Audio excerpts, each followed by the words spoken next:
Bismillah,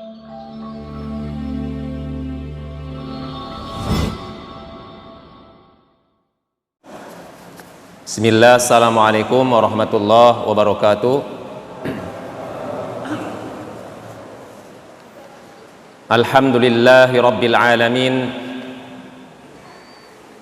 hamdan kasiran tayyiban mubarakan fih, ala kulli halin, hamdan yuwafi ni'amahu wa yukafi'u mazidah, wassalatu wassalamu ala ashrafil anbiya'i wal mursalin, Sayyidina wa maulana Muhammad wa ala alihi wa sahbihi ajma'in. Amma ba'du.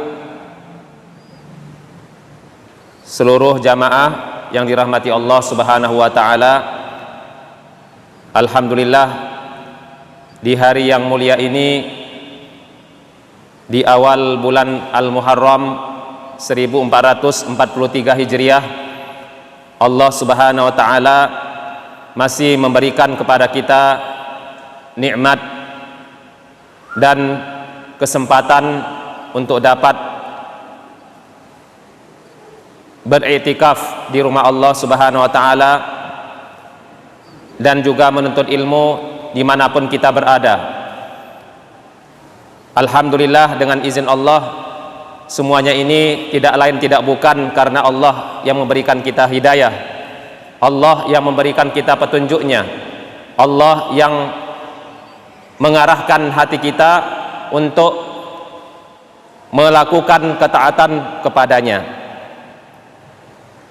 Sebagaimana dalam surat Az-Zumar, Allah subhanahu wa ta'ala menyebutkan, afaman syarahallahu sadrahu lil islam fahuwa ala nurim min rabbih fawailul lil qasiyati qulubuhum min zikrillah ulaika fi dhalalim mubin.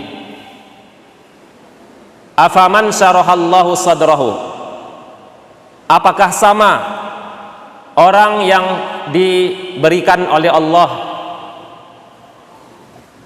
kemudahan untuk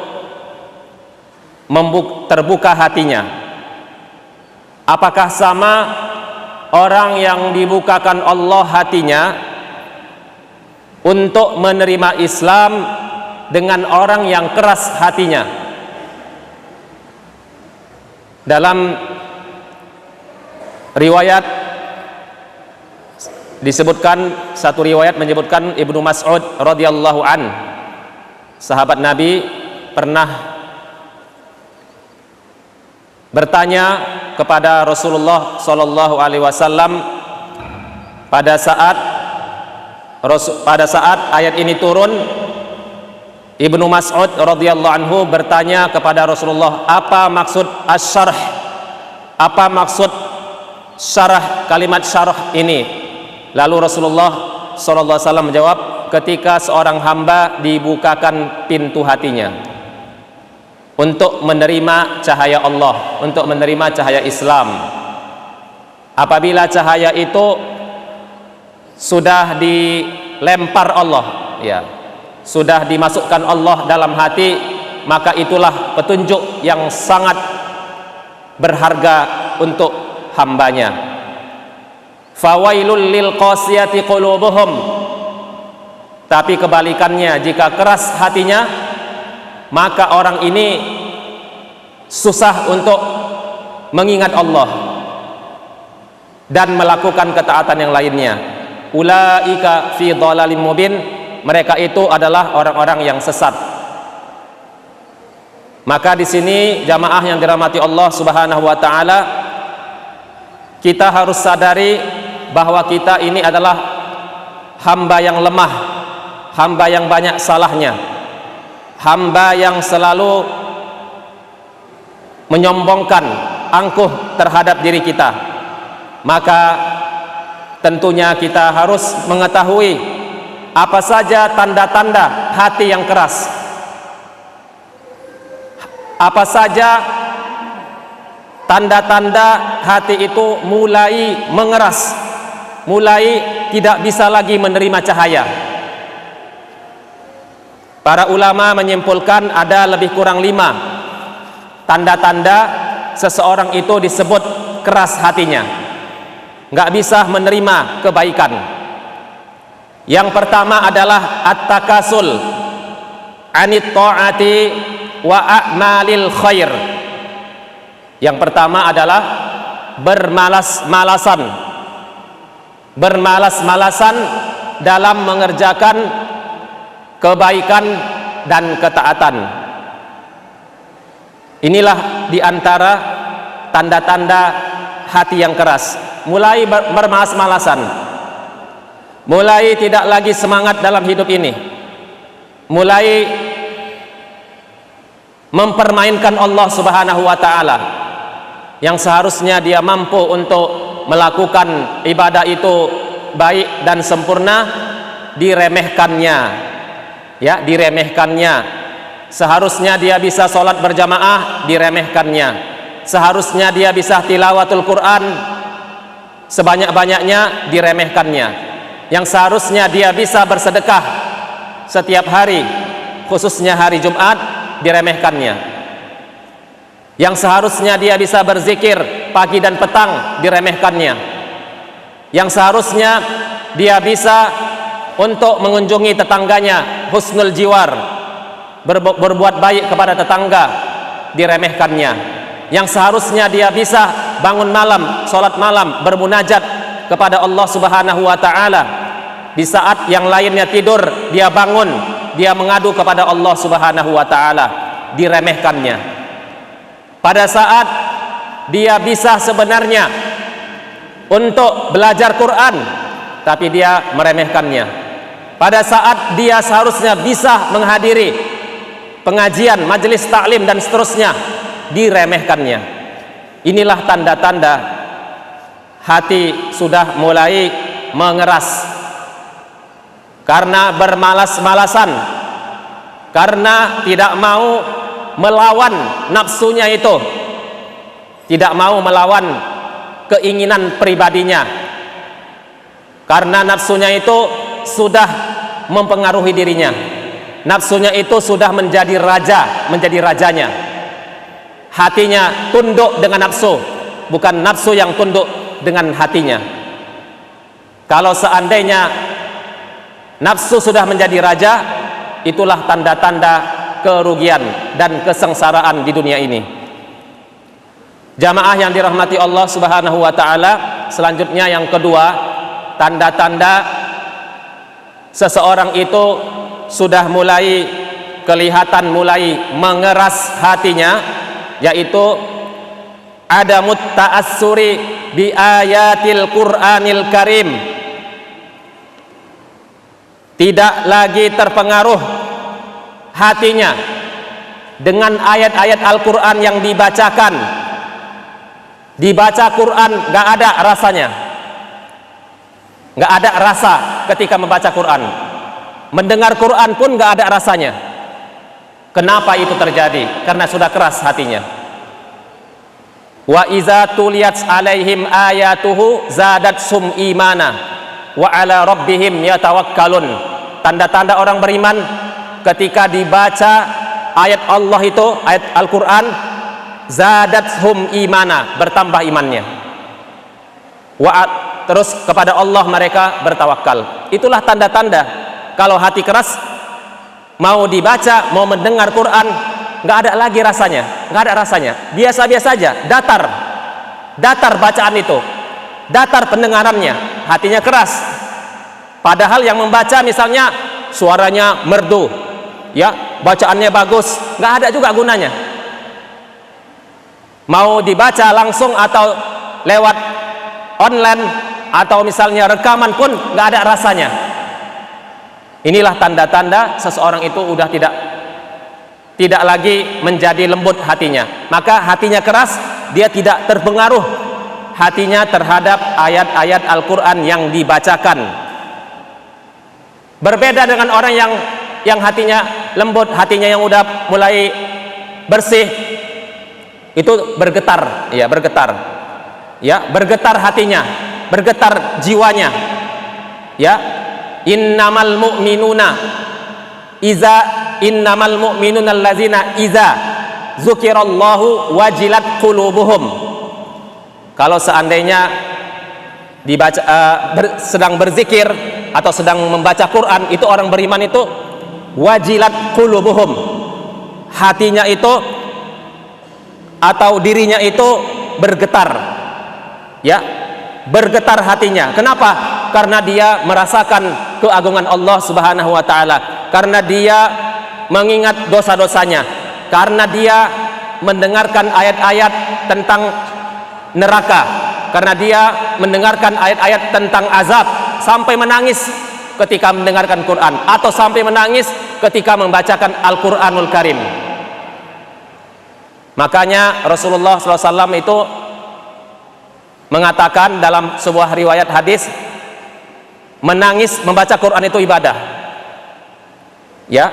Bahkan para ulama mengatakan pura-pura nangis juga nggak apa-apa. Maksudnya berusaha untuk menangiskan diri juga nggak apa-apa, walaupun itu nggak otomatis. Tapi yang paling bagus adalah otomatis nangis tanpa dibuat, tanpa direkayasa. Mungkin ada juga cara orang membuat nangis, misalnya suasananya hening, dibuat segala macam suasana, itu oke lah. Tapi otomatis itu paling baik. Atau misalnya dia itu tanpa pun, dimanapun dia nangis ketika membaca ayat. Cerita tentang nangis ini panjang, ya, panjang sebenarnya, ya. Cerita tentang nangis, cerita tentang air mata, itu panjang ceritanya, ya. Sampai para ulama membuat bab khusus nangis, ya, bagaimana itu nangis menjadi ibadah. Itu ada disebutkan betapa tingginya keikhlasan para ulama-ulama Islam al-mutaqaddimin yang terdahulu. Mereka sudah mengorbankan waktu dan tenaga mereka sehingga karya-karya mereka itu, ya, bisa dipersembahkan untuk umat dimanapun mereka berada. Bab-bab seperti itu, yang kecil-kecil, yang detail-detail pun dibahas oleh mereka. Supaya apa? Untuk membantu kita untuk mengelola, untuk menata hidup ini. Karena kita mungkin kadang-kadang hanya baca-baca Al-Quran dan baca hadis, tapi kita nggak tahu rahasianya. Semua kata-kata, satu huruf, satu kata yang diucapkan oleh Rasulullah SAW itu penuh dengan hikmah. Satu kata aja penuh dengan hikmah, apalagi semuanya. Itulah kehebatan lisannya Nabi Muhammad SAW yang tidak pernah berkata dengan hawa nafsunya. Ma yantiqu anil hawa in huwa illa wahyu yuha. Itulah kelebihan Nabi Muhammad SAW dibandingkan dengan makhluk yang lainnya. Wa afdalul khalqi alal itlaqi nabiyuna Muhammadun sallallahu alaihi wasallam. Nabi Muhammad adalah sebaik-baik makhluk, bukan sebaik-baik manusia lagi. Sebaik-baik makhluk maksudnya adalah lebih baik daripada manusia, lebih baik dari malaikat. Rasulullah itu lebih baik daripada hewan, lebih baik daripada jin, dan seterusnya. Lebih baik daripada alam semesta ini. Itulah kemuliaan Nabi Muhammad SAW, yang mana jangan sampai kita sebelum meninggal tidak paham tentang kepribadian Nabi Muhammad SAW. Bagaimana tidur Nabi, bagaimana makan Nabi, bagaimana masuk rumah Nabi, masuk ke rumah, bagaimana Nabi untuk bergaul kepada manusia, bagaimana Nabi ketika misalnya keluar kota, bagaimana Nabi, semuanya itu ada. Yaumiyatun Nabi, yaumiyatur Rasul sallallahu alaihi wasallam.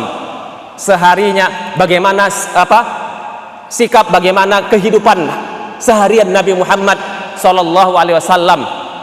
Sampai jam-jam Nabi pun itu sudah diteliti oleh ulama. Berapa jam Nabi Muhammad tidur? Nabi Muhammad SAW itu kebiasaannya tidurnya hanya sampai jam 11 malam. Nabi Muhammad bukan tidurnya jam 11 mulainya. Pada saat jam 11 itu Nabi Muhammad sudah beribadah. Kalau kita enggak, mohon maaf, sebagian manusia, ya, itu masih banyak yang jam 11 masih melek matanya, dan jam 11 itu dia mulai tidur. Bagaimana bisa untuk beribadah? Bagaimana untuk bisa sholat malam? Bagaimana untuk bisa untuk misalnya sholat subuh di awal waktu kalau tidurnya di atas jam 11? Nabi Muhammad SAW itu tidurnya hampir setiap malam ba'da isya langsung tidur, kecuali Nabi Muhammad ada kegiatan dan aktivitas lalu beliau melambatkan dikit. Tetapi secara umum Nabi Muhammad SAW yang kita cintai itu, beliau tidurnya adalah ba'da isya. Sampai jam berapa? Lebih kurang para ulama mengatakan sampai jam 11. Jam 11 sampai subuh ngapain Nabi Muhammad? Berdiri lama-lama. Berdiri lama-lama sebagaimana yang disampaikan oleh Aisyah radhiyallahu anha, melihat kondisi Nabi Muhammad kok bangun terus malam hari, kemudian tidur lama berdirinya sampai bengkak kakinya. Kata Aisyah, cukuplah itu. Maknanya yang sederhana saya sampaikan, cukuplah itu. Ya, cukuplah itu. Kenapa engkau masih melaksanakan ini? Kenapa engkau masih melakukan ini? Padahal Rasulullah itu adalah hamba Allah yang dijamin masuk surga, maksum, bebas dari dosa. Apalagi kekurangan Nabi Muhammad. Kenapa Nabi Muhammad masih melakukan sholat malam berjam-jam? Kata Nabi, afala akuna abdan syakura. Tidakkah saya pantas menjadi hamba yang bersyukur? Tidakkah aku pantas menjadi hamba yang bersyukur? Nabi Muhammad bersyukur karena Nabi Muhammad ini sudah diutus oleh Allah menjadi seorang nabi, menjadi seorang rasul, dimuliakan di bumi ini, lebih mulia daripada semua makhluk. Bahkan para nabi pun di bawah Nabi Muhammad derajatnya semua. Makanya Nabi Muhammad itu bersyukur lewat salat malamnya, bersyukur lewat qiyamul lailnya, bermunajat kepada Allah Subhanahu wa taala. Inilah contoh bahwasanya kita di dalam hidup ini pasti banyak kelemahannya. Maka ketika kita memahami siapa itu Nabi Muhammad, maka semakin cinta kita kepada Nabi Muhammad, apalagi kepada Allah. Kalau nggak kenal Allah, bagaimana kita mau kuat di dalam hidup ini? Akidahnya lemah kalau tidak kenal sama Tuhannya. Nanti akan saya bahas tentang al-ma'rifah billah di penghujung kajian ini insyaallah. Para jamaah dirahmati Allah Subhanahu wa taala, yang ketiga, tanda-tanda seseorang itu mulai keras hatinya adalah dha'fu ta'zimillah, lemah dirinya dalam merasakan keagungan Allah, lemah dirinya dalam merasakan takutnya dia terhadap janji Allah, takutnya dia terhadap ancaman Allah Subhanahu wa taala. Tidak ada rasa dalam dirinya ini lagi. Nggak takut dia dengan azab, nggak takut dia dengan sanksi, nggak takut dia dengan aturan-aturan Allah Subhanahu wa taala, yang akhirnya dia itu tidak lagi bisa untuk melakukan amal-amal soleh karena rasa takutnya tidak ada. Dibacakan pun ayat Al-Quran, ada janji-janji, ada ancaman-ancaman, ada yang berhubungan dengan busra, berita gembira, nazira, ada berita-berita yang sedikit menakutkan, nggak ada rasanya lagi. Itulah tanda-tanda orang yang sudah mulai keras hatinya. Hati-hati kalau kita ada merasakan tiga hal yang pertama ini. Kemudian yang keempat adalah at-ta'alluq az-zaid bid dunya wa isaruha alal akhirah. Yang keempat, tanda-tandanya adalah bertambahnya kecintaannya terhadap dunia, bertambah cintanya itu terhadap dunia dan mendahulukan dunia di atas akhirat.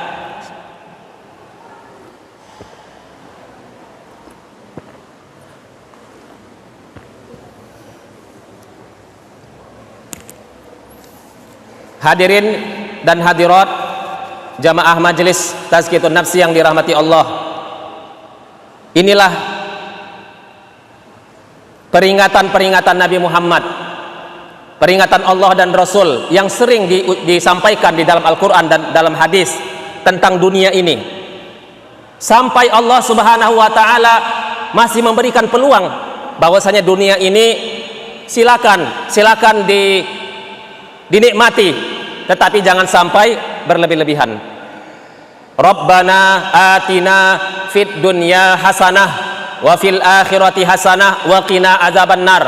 Saya sudah sering sampaikan ini, ayat ini. Kenapa Allah Subhanahu wa taala ketika seseorang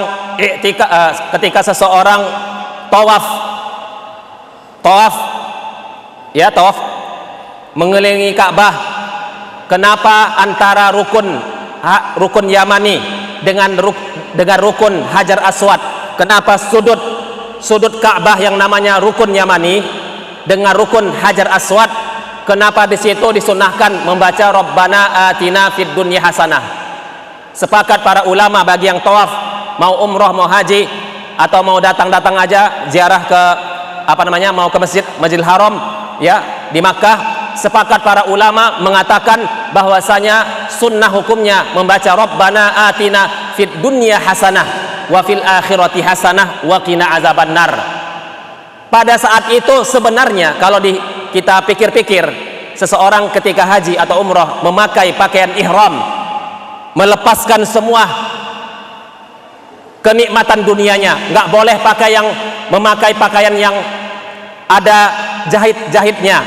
Untuk laki-laki harus memakai pakaiannya pun warnanya dibatasi, warna putih, 2 lembar warna putih, yang satu di bawah menutupkan auratnya, mohon maaf, nggak pakai celana dalam ya, terus yang di atasnya itu dia pakai untuk menutup 2 bahunya pada saat dia sedang ihram atau sedang haji dan umrah, dan itu dibaca Rabbana atina fid dunya hasanah. Coba bayangkan, dia sudah menyerahkan dirinya kepada Allah, dia sudah meninggalkan keluarganya, dia sudah meninggalkan anaknya, dia sudah meninggalkan dunianya, dia sudah meninggalkan hartanya, tapi kenapa kok ada Rabbana atina fid dunya hasanah? Di sini Allah sebenarnya sayang sama hambanya.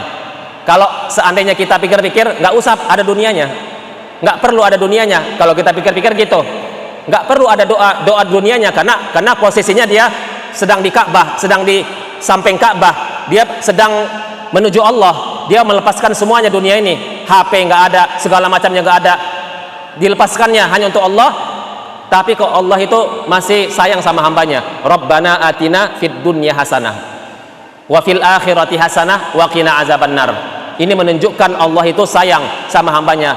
Wahai hambaku, kira-kira gini bahasa saya, wahai hambaku, kamu tinggal di dunia, kamu sudah turun, kamu nenek moyangmu yang bernama Adam alaihissalam diturunkan oleh Allah Subhanahu wa taala karena Nabi Adam melanggar perintah Allah memakan syajarah ya, digoda oleh setan, terus, dan itu sebenarnya dimulai dari istrinya dulu, perempuan ya, saya bilang ya, perempuan dulu menggodanya ya, namanya ya Hawa. Terus lalu Nabi Adam alaihissalam ikut mengambil atau memakan buah itu, syajaratul khuldi namanya. Turunlah Nabi Adam, dan hikmahnya kita memang hidup di sini ya, jangan salahkan Nabi Adam, tapi Nabi Adam itu sudah diampunkan oleh Allah Subhanahu wa taala lewat doanya Rabbana zalamna anfusana wa illam taghfir lana wa tarhamna lanakunanna minal khasirin. Yang kita ambil pelajaran di sini adalah ya, kenapa ketika kita sudah di dunia ini ya, kita disuruh untuk mengabdikan diri kepada Allah dan menuju akhirat. Memang begitu, nggak mungkin kita langsung ke akhirat. Makanya dunia ini harus menjadi sarana untuk menuju akhirat. Tanpa dunia kita juga tidak boleh untuk ke akhirat, nggak mungkin ya. Begitu maksudnya Rabbana atina fid dunya hasanah wa fil akhirati hasanah wa qina azabannar. Mudah-mudahan di kesempatan lain saya akan saya sampaikan ke jamaah nanti bagaimana sebenarnya memahami hidup warok dan zuhud ya, hidup warok dan zuhud di dunia ini. Karena sifat warok itu adalah ya kewajiban, sifat zuhud adalah kemuliaan. Saya ulangi sekali lagi, sifat warok wajib hukumnya, sifat zuhud hukumnya kemuliaan ya. Jadi lebih tinggi zuhud daripada warok. Setiap orang yang zuhud pasti warok, dan belum tentu setiap warok mereka zuhud ya. Itu nanti akan saya bahas. Rabbana atina ini juga termasuk ayatnya, dan banyak ayat dan hadis yang lainnya. Jamaah dirahmati Allah Subhanahu wa taala. Yang kelima adalah al-wahsyatul muzlimah, tidak tenang hatinya. Tanda-tanda orang yang hatinya keras yaitu hatinya tidak tenang, selalu was-was, selalu saja dihantui oleh rasa tidak yakin dalam hidup ini. Itu setannya banyak itu menggodanya. Ya, tidak yakin atas dirinya itu bisa dan mampu. Itu termasuk kelemahan, itu namanya tidak tenang hatinya. Dalam sholat juga demikian, mau cepat aja sholat, ya, mau cepat aja sholat. Padahal sunnah hukumnya makmum ikut imam dari A sampai Z. Kata Rasulullah SAW itu ju'ilal imamu, atau lebih kurang maknanya, ya, imam itu memang harus diikuti, kata Nabi. Imam itu harus diikuti. Kalau imam nggak diikuti, itu namanya nggak taat dengan imam. Sampai sholat berjamaah pun diajarkan oleh Rasulullah, jika kita tidak punya urusan penting, jangan tinggalkan imam. Ketika imamnya mulai takbir, itu sudah waktunya kita taat. Ketika imamnya assalamualaikum, kita juga harus taat. Ketika imamnya duduk sebentar berzikir, kita taat kepada imam. Kecuali kalau kita punya urusan, itu beda lagi ceritanya. Secara umum dawam, ya, kontinunya jangan suka meninggalkan imam. Itu nggak beradab namanya sama imam. Pada saat dia mungkin pemahamannya lain, aku nggak suka berzikir berjamaah, aku nggak suka berdoa berjamaah. Ketika imam assalamualaikum, itu langsung dia pergi. Itu nggak beradab namanya, nggak beradab. Ya, beradablah bersama imam, berkah hidupmu. Kalau kamu mau cepat-cepat, itu namanya ada masalah dalam dirimu. Kenapa rupanya duduk di masjid? Kenapa rupanya duduk di rumah Allah? Kenapa rupanya duduk bermajlis dengan orang banyak? Kenapa rupanya? Kita harus, ya, sabar dalam hidup ini. Ada waktunya kita hidup di dunia, ada waktunya kita keluar dari masjid, ada waktunya kita keluar dari ibadah ini. Ya, ada waktunya kita itu, kata Allah dalam Al-Quran, fa iza qudiyatis salatu fantashiru fil ardi wabtaghu min fadlillahi wazkurullaha katsira. Itu contohnya sudah ada dalam Al-Quran. Ketika kita sudah selesai ibadah, sholat Jumatkah atau sholat yang lain kah, silakan berpencar, silakan pergi, silakan kemana-mana. Tapi pada saat Anda sedang beribadah kepada Allah, jangan main-main. Ya, jangan main-main beribadah kepada Allah itu. Serius, supaya Allah terima ibadahnya, supaya Allah menerima doanya, supaya Allah berkahi hidupnya. Jangan main-main. Ikuti dari awal sampai akhir, itu maksudnya. Ada pengajian juga, kalau memang tidak uzur, silakan datang dari awal. Jangan main-main. Kalau kita misalnya main-main, nanti nggak dapat semua keberkahan majelis ilmunya. Ya, seperti itu. Maka kalau dihitung-hitung, mohon maaf, kita hitung sama-sama. Coba hitung, berapa jam Anda sholat? Berapa jam Anda berzikir? Coba bandingkan dengan hidup kita ini, 24 jam cuman kita. Sehari ini 24 jam, ngapa yang lainnya? 24 jam, coba hitung-hitung. Kalau kita mau hitung-hitung, sholat itu mungkin 5 menit sampai 7 menit. Kalau kita berjamaah, kalikan 5, terus tambah lagi berzikirnya, tambah lagi kalau kita mau zikir pagi dan petang. Bagi yang punya waktu, mungkin beritikaf sampai terbit matahari, syuruk namanya. Berapa jam itu semuanya satu hari? Paling banyak 2 jam. Paling banyak 2 jam kita. Atau mau tambah lagi tilawatul Quran, kita baca di rumah atau dimanapun, ya, tambahkan lagi 1 jam, 3 jam. Sisanya ngapain? Sisanya tidur 8 jam atau lebih. Padahal tadi udah saya sampaikan, ya, Nabi Muhammad SAW tidurnya sebentar. Dalam konsep Islam, tidur itu nggak harus 8 jam. Dalam konsep Islam itu, tidur yang membuat segar badannya itu adalah tidur yang berkualitas. Kalau kita mau tidur berkualitas, lihat cara Nabi tidur. Mau 3 jam, mau 2 jam. Imam Syafi'i radhiyallahu anhu tidurnya 1 jam tiap malam. Antara maghrib sampai isya tidurnya 1 jam. Sisanya dia beribadah, mengarang buku, membaca buku, dan seterusnya. Tapi kalau kita tidur 8 jam, masih juga kondisi badannya misalnya lemas. Setelah tidur itu badannya masih terasa tidak enak badannya, kemudian banyak pusing kepalanya, ya, kemudian macam-macam lah, ya. Setelah itu tandanya kita nggak berkualitas tidurnya. Tidur yang berkualitas tidak ada mencontoh siapapun, tidak mencontoh dari manusia apapun, tidak mencontoh dari yang manapun. Tidur yang berkualitas hanya satu aja, caranya ikut Nabi Muhammad.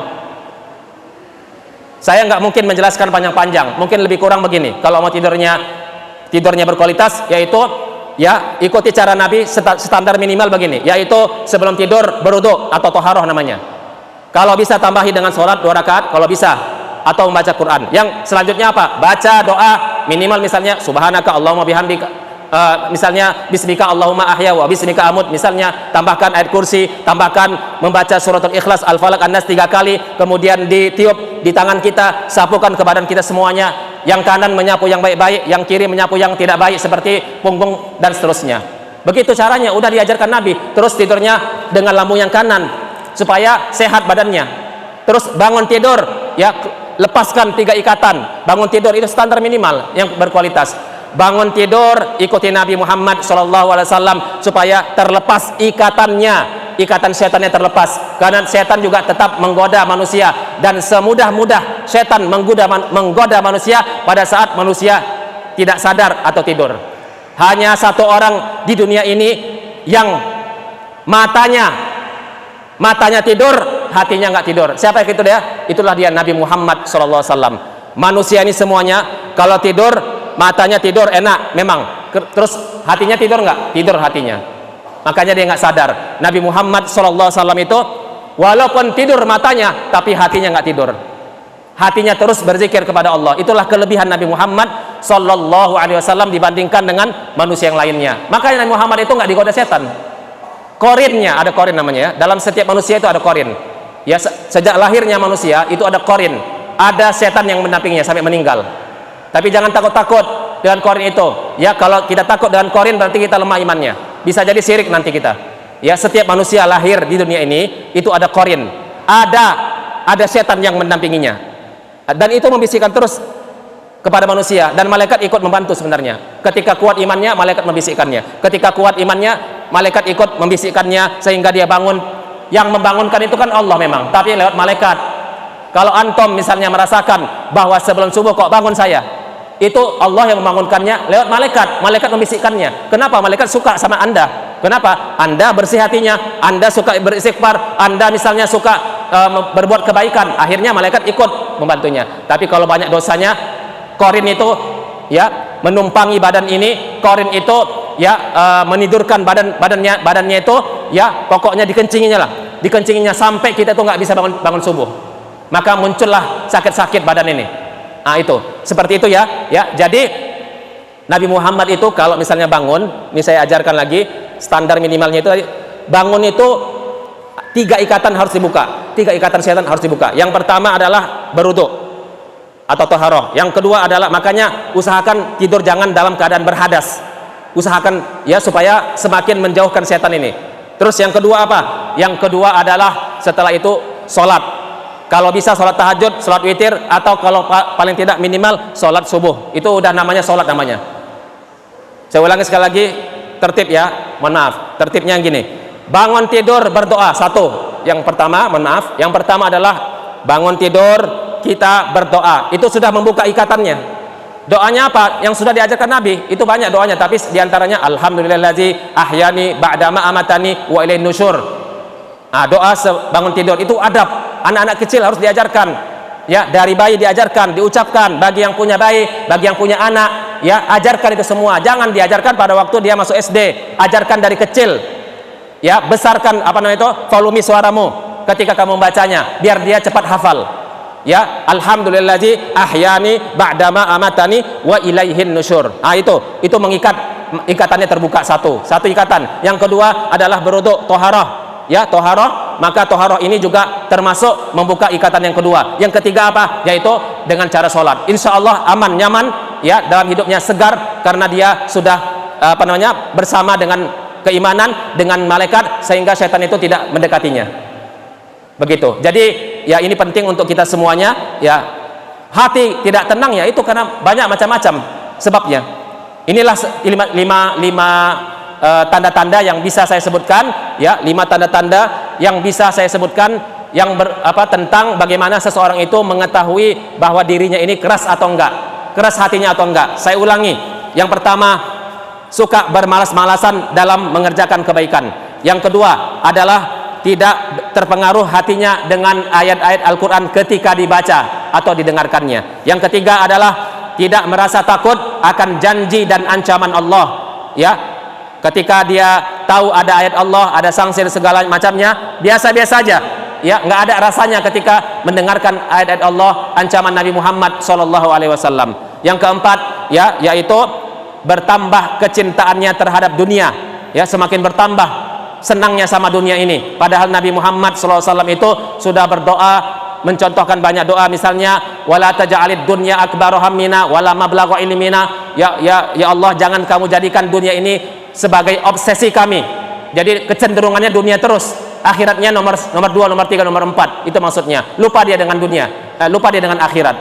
Seperti yang kelima adalah tidak tenang hatinya, ya, atau suka merasa gundah, ya, tidak pernah merasa enak hatinya ini, ya, tidak pernah merasa kenyamanan yang telah Allah berikan nikmat kepadanya. Ya, kenapa? Karena itu tadi, ya, hatinya masih keras. Sebelum kita melanjutkan hadis yang sudah ada di dalam kertas yang dibagikan untuk para peserta yang hadir offline, ya, yaitu di Masjid Al-Wafa ini, ya, bismillah. Saya tambahkan sedikit lagi, ya, bagaimana caranya kalau hati ini keras, solusinya gimana? Ya, solusinya itu adalah, atau obatnya lah, ya, kita bilang obatnya itu, para ulama menyimpulkan, saya sebutkan 5 aja, ya. Tadi tanda-tandanya 5 saja, ya, 5 yang utama. Nanti sekarang ini saya sebutkan, yaitu obatnya itu bagaimana caranya, ya. Kalau ada sesuatu kan kita harus mencari solusi, ya, harus ada obatnya. Apa obatnya? Ya, obatnya itu yang pertama, al-ma'rifatu billahi ta'ala.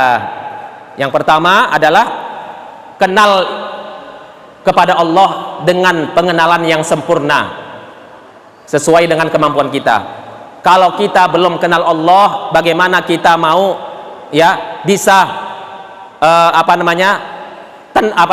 bersih hatinya? Nggak akan bisa, ya. Para ulama sepakat, siapa yang tidak kenal Allah itu nggak bisa, ya, nggak bisa itu hatinya lembut, hatinya bisa menerima cahaya Allah ini. Memang ada orang lahir lembut katanya kan, bahkan ada orang kafir juga lembut, ya, lembut keturunan namanya, lembut nasab. Nah, tapi ini beda.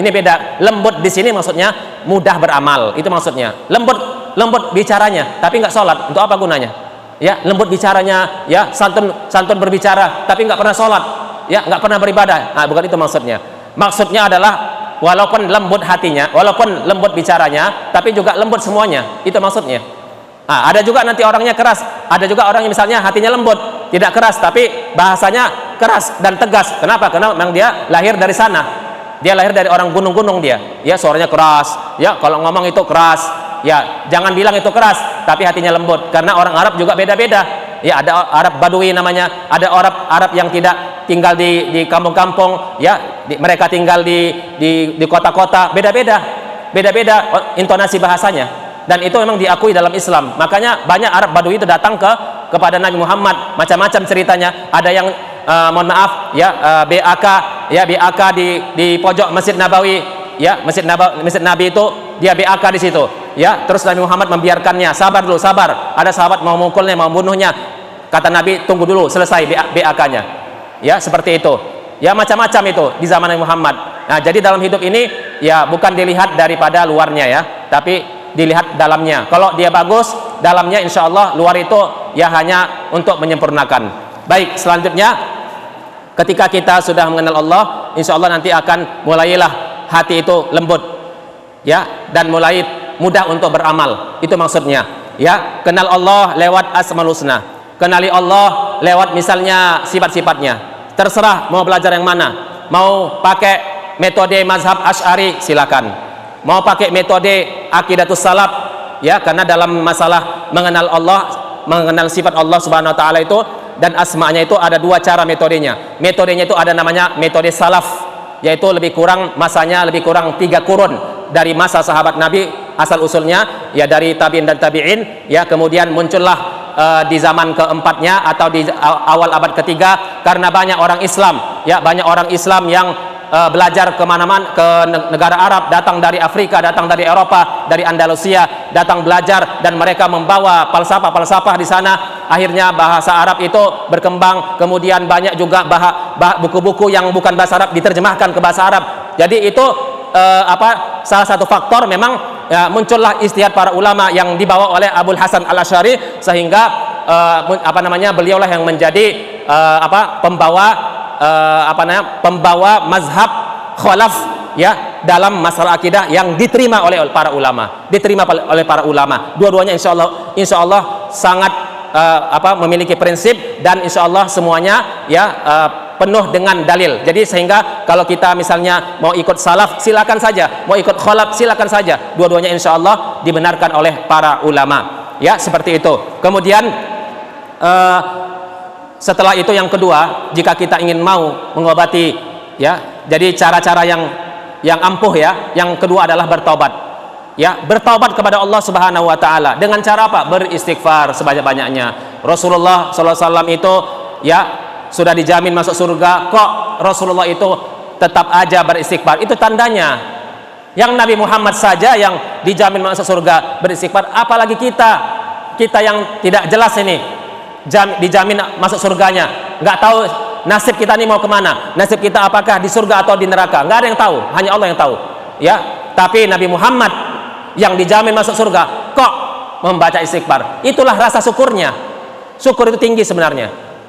Berbicara tentang bab syukur itu tinggi pembahasannya. Mungkin di kesempatan lain kita akan bahas masalah syukur ini.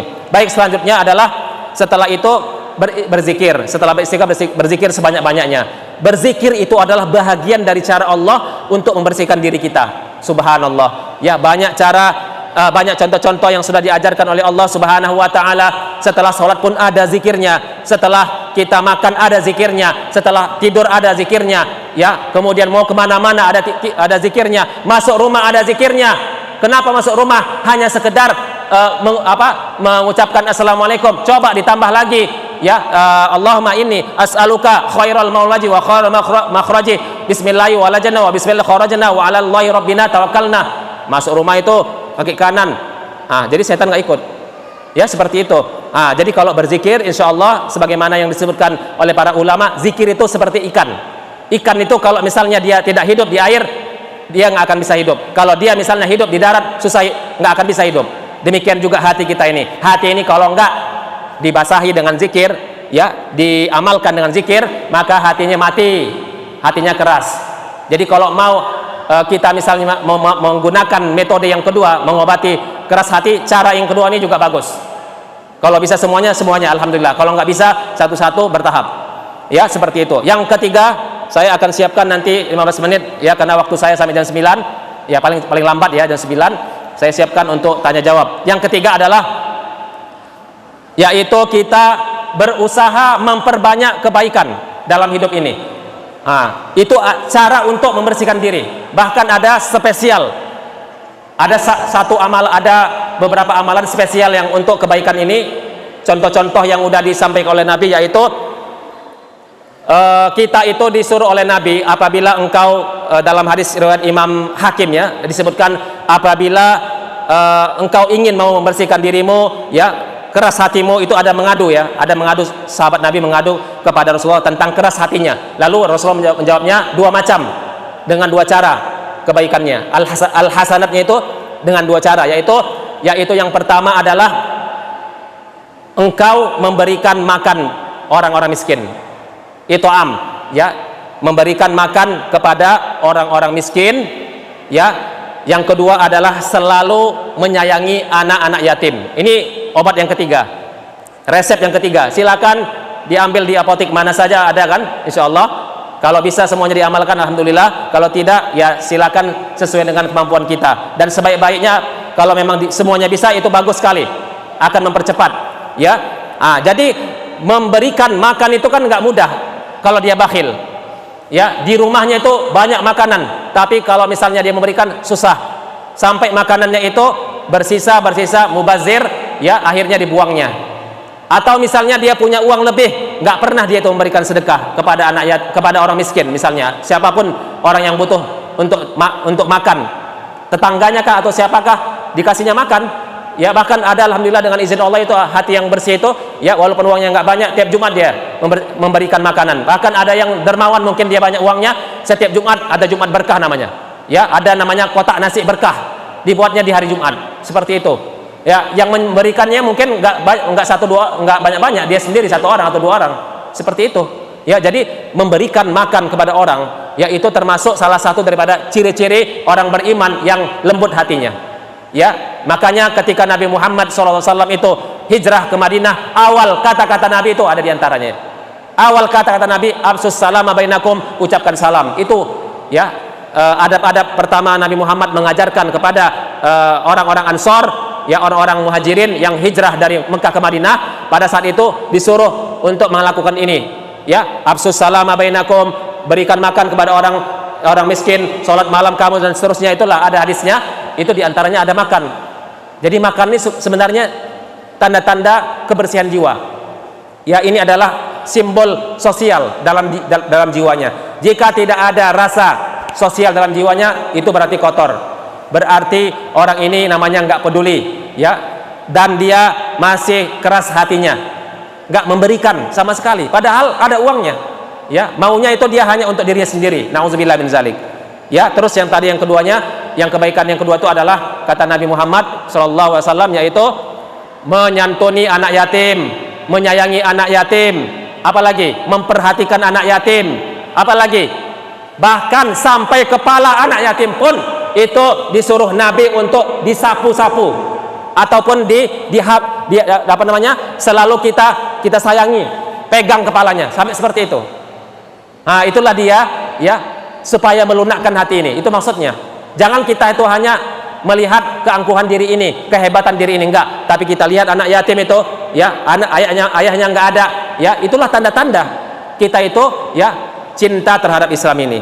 Kemudian, jadi berarti yang ketiga ini kesimpulannya, al-hasanatu yuzhibunas sayyi'at, sebagaimana dalam Al-Qur'an disebutkan, yaitu kebaikan-kebaikan itu bisa menghilangkan, ya, kesalahan kita, bisa menghapuskan dosa-dosa kita. Makanya menjadi hatinya tidak keras lagi. Yang keempat, resepnya atau obatnya adalah berkomitmen, al-mu'ahadah, berkomitmen, ya, atau berjanji terhadap diri ini. Jangan kita ini hanya lewat-lewat aja, ketika ada kesalahan lewat-lewat aja, tidak ada rasa menyesal, tidak ada rasa untuk mau memperbaiki diri, nggak ada komitmennya. Apalagi sekarang kita berada di posisi bulan Hijriah, ya, bulan Hijriah ini kita sudah di awal tahun Hijriah, ya, 1443 Hijriah. Coba kita buat target dalam hidup ini, ya, bertahun-tahun hidup ini usia kita udah bertambah, uban bertambah, fisik sudah berkurang kekuatannya. Jangan sombong lagi, ya, dulu kita merasa kuat, hebat, ya, sekarang nggak bisa lagi apa-apa misalnya. Maka pada saat ini kita harus mengatakan bermuhasabah, khususnya sekarang momentumnya bagus, yaitu momentum bulan Muharram ini, ya, bulan tahun Hijriah ini, ya, maka kita berkomitmen, kita berjanji di hadapan Allah, kita membuat target-target dalam hidup ini. Target aku misalnya, aku bisa mengkhatamkan Quran 10 kali, aku bisa mengkhatamkan Quran 5 kali dalam setahun, atau misalnya lebih dari itu. Aku bisa sholat ini, aku bisa ini, aku bisa ini. Itu targetnya, target kebaikan maksudnya. Kalau nggak ada target, berarti ini kita tidak punya perencanaan, akhirnya tahun depan pun juga sama saja hasilnya. Baik, yang kelima, yang terakhir adalah selalu mendengarkan nasihat, ya, selalu suka mendengarkan nasihat atau mau'izah dari orang yang kita anggap lebih baik daripada kita secara zahir. Apakah mungkin dia ilmunya lebih banyak dari kita, apakah lebih tua dari kita? Mungkin orang lebih tua lebih berpengalaman, tapi kadang-kadang juga ada yang usianya lebih muda juga, itu kadang-kadang, ya, lebih baik daripada kita dari sisi ilmu. Ya, Imam Syafi'i, ya, usia 17 sudah memimpin para ulama, Imam Bukhari juga demikian, dan seterusnya. Itu contohnya. Jadi tidak ada dalam hidup ini menerima nasihat itu atau mendengarkan nasihat itu atau mengikuti nasihat, mau'izah, kajian dan seterusnya. Itu tidak perlu kita itu melihat siapa yang menyampaikannya, ya, mau tua mau muda, ya, atau misalnya pernah menjadi musuh kita, selama yang disampaikan itu baik, kita terima. Ya, seperti itu. Jadi insya Allah ini juga menjadi cara dan upaya atau solusi untuk melembutkan, ya, menghilangkan, ya, kekerasan di hati kita. Yang terakhir, jamaah yang dirahmati Allah Subhanahu wa taala, kita baca sabda Rasulullah sallallahu alaihi wasallam. An Abi Hurairah, ikuti saya. An Abi Hurairah, innal mu'min idza aznaba kanat nuqtatun sauda'u fi qalbihi fa in taba wa naza'a wastaghfara suqila qalbuhu fa in zada zadat fadzalika ar-ranu allazi zakarahu Allahu fi kitabih kalla bal rana ala qulubihim ma kanu yaksibun. Dalam Sahih Ibnu Hibban disebutkan bahwasanya Abu Hurairah yang menjadi sahabat Nabi yang paling banyak, ya, menerima hadis, ya, innal mu'min iza aznaba, seorang mukmin itu kalau dia sudah berdosa, ya, jika dia sudah banyak salahnya, itu akan muncul, ya, di hatinya itu, di qalbinya itu, di qalbunya itu apa? Yaitu bintik-bintik hitam, kayak seperti karat, ya, seperti karat, bertambah terus dia, ya. Fa in taba, tapi kalau dia bertaubat, nah inilah kelebihannya antara kita sama Allah, ya. Manusia itu kadang-kadang nggak mau memaafkan, ya, udah minta maaf nggak dimaafkan, ya. Tapi kalau Allah Subhanahu wa taala beda. Allah tidak pernah tidak memaafkan hambanya. Makanya di antara sifat Allah disebut namanya Al-Afu. Ya, di dalam kita sering baca Allahumma innaka afuwun karim, ya. Allahumma innaka afuwun tuhibbul afwa fa'fu anni. Ya, itulah dia. Jadi Allah itu Maha Pemaaf. Rahmat Allah ini, kasih sayangnya itu lebih luas daripada kemarahannya. Kalau manusia mungkin marahnya banyak, ya, sayangnya dikit. Ya, manusia itu marahnya banyak, kecewanya banyak, tapi sayangnya dikit dan maafnya dikit. Nah, itulah bedanya dengan Allah. Kalau Allah enggak, Allah itu Maha Pemaaf. Ya, jangan vonis ada orang yang dulu berbuat jahat, ya, kita bilang dia ahli neraka. Jangan vonis seseorang itu kalau kita lihat dia itu misalnya enggak sholat, tapi kita bilang ini orangnya enggak benar ini. Nah, tapi kita serahkan semuanya kepada Allah Subhanahu wa taala. Hanya Allah yang bisa mengetahui apakah dia menjadi ahli surga atau enggak. Tetapi mohon maaf, secara lahiriah kalau kita sudah lihat orang itu soleh, banyak kebaikannya, insya Allah dia husnul khatimah. Ya, insya Allah dia husnul khatimah. Kita menyaksikan kebaikan-kebaikannya di dunia, meninggal pun dia itu nanti menjadi husnul khatimah, insya Allah. Ya, jadi jangan pula kita punya rencana, aku biar aja jelek-jelek, aku biar aja misalnya menjadi orang jahat-jahat dulu. Siapa yang menjamin kamu menjadi orang ahli surga sementara kamu sendiri nggak mau melakukan faktor ke surga? Nah, nggak boleh gitu. Selama kita bisa berbuat baik, berbuat baiklah. Selama kita sudah sadar, sadarlah. Selama kita sudah tahu kita salah, ya banyaklah, ya, minta ampun kepada Allah Subhanahu wa taala. Perbaiki dirimu, ya, tingkatkan amal solehmu. Itu yang harus kita lakukan. Karena kita nggak tahu kapan Allah cabut, ya, ruh kita ini. Nah, itu. Jadi fa in taba, kalau dia sudah bertaubat, ya, wa naza'a, nah ini kalau bertaubat tuh hati-hati, ya, jangan hanya taubat di mulut aja tapi nggak mau melepaskannya. Syarat taubat tuh ada 3 atau 4 disebutkan oleh Imam An-Nawawi dalam kitab Riyadhus Shalihin. Ya, yang pertama adalah dia harus menyesal. Yang kedua, dia harus menanggalkan dosanya itu. Ditanggalkan maksudnya apa? Tanggalkan, mana tahu dia ada menyimpan jimat, ya, ada menyimpan jimat di dalam rumahnya, ya, kemudian ada di dalam tangannya ini yang namanya macam-macam, ya kan? Nah, tanggalkan, diambil. Ya, terus apa lagi? Ya, terus dia itu berusaha tidak mau melakukannya lagi pada masa akan datang. Kalau ada hubungannya dengan manusia, tambahkan yang keempat. Jika ada hubungannya dengan manusia kesalahannya, minta maaf sama dia. Jika ada hubungannya sama hutang piutang, harus selesaikan. Sebelum meninggal ada hutangnya, nauzubillah. Kadang-kadang ada orang bilang ini soleh. Tapi di hadapan Allah belum tentu soleh. Ya, belum tentu yang kita bilang baik itu baik menurut Allah. Kenapa? Karena rahasia manusia itu hanya Allah yang tahu. Siapa yang tahu dia itu pernah berbuat dosa dalam kamar mandi? Siapa yang tahu dia ketika dia misalnya masih muda, mohon maaf ya, masih muda-muda dia melakukan mohon maaf onani misalnya, itu kan termasuk dosa. Tapi ketika dia bertobat, ya mudah-mudahan Allah maafkan. Seperti itu. Nah, makanya kita ini dalam hidup ini husnuzon aja sama orang lain. Ya, berbaik sangka aja. Kita nggak bisa menghakimi. Ya, masalah rahasia orang itu hanya Allah yang tahu. Ya, mungkin bisa jadi orang yang kita anggap soleh itu di surga itu tinggi tingkatannya, belum tentu juga. Bisa jadi nanti yang tukang sapu itu bisa lebih tinggi derajat di surga. Karena apa? Mungkin dia lebih ikhlas daripada orang yang banyak muncul, banyak yang yang menjadi terkenal misalnya. Sementara ada tukang sapu masuk surga. Ada memang di zaman Nabi Muhammad juga ada nenek-nenek yang menyapu Masjid Nabawi, itu nenek-nenek sudah tua dia, masuk surga dia itu. Sampai Nabi Muhammad mengatakan, apakah aku masuk surga? Ya, kata Rasulullah, enggak, kamu enggak masuk surga. Nah, ini namanya bercanda Nabi. Nenek-nenek nanya sama Nabi Muhammad, wahai Rasulullah, apakah aku masuk surga? Lalu Rasulullah mengatakan, enggak masuk surga. Kecewa lah nenek ini kan. Nah, tapi akhirnya Rasulullah itu bercanda.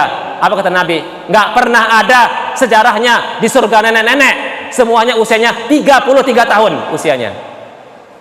Tahu enggak? Ya, usia ideal manusia itu 33 tahun. Sampai sekarang enggak dibuktikan sama tim medis ya. Kenapa? Enggak mungkin ya, belum sampai ke sana ilmunya. Ya, 33 tahun. Walaupun saya sudah menelitinya secara kasat mata saya, atlet 33 tahun rupanya tumbang. Ya, atlet itu 34 tahun, 35 itu tumbang semua itu. Tumbang, kalah.